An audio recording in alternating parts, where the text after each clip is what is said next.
Video rekaman CCTV detik-detik tewasnya anggota Polresta Manado Brigadir Radal Alitobi dirilis Polres Metro Jakarta Selatan.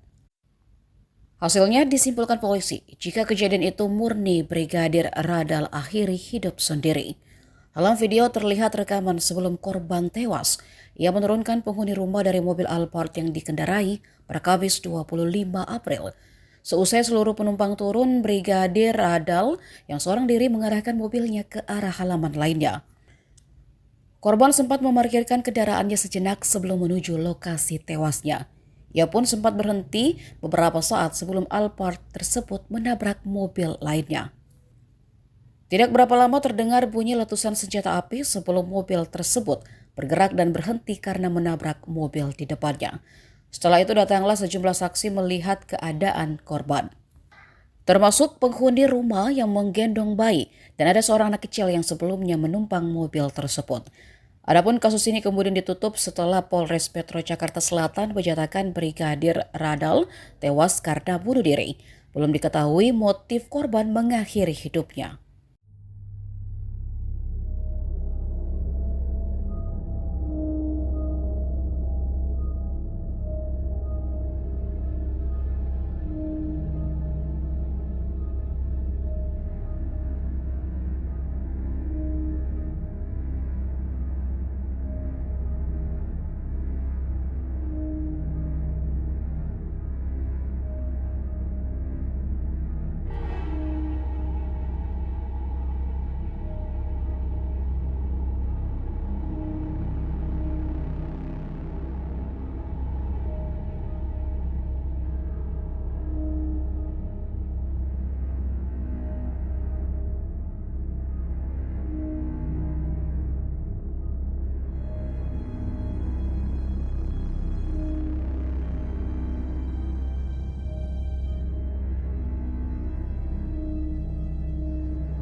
Download Tribun X sekarang, menghadirkan lokal menjadi Indonesia.